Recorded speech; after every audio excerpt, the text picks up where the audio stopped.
Hi everyone, and welcome back to the channel. If you're planning a trip or browsing tours on the Get Your Guide app, it's important to make sure you're viewing prices in your local currency.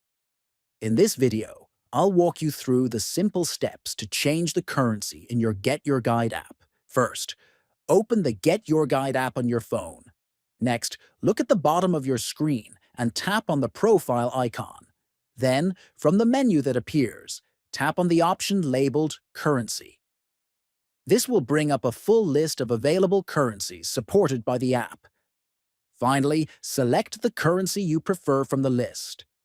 As soon as you tap your choice, the app will update all prices across the platform to match your selected currency immediately.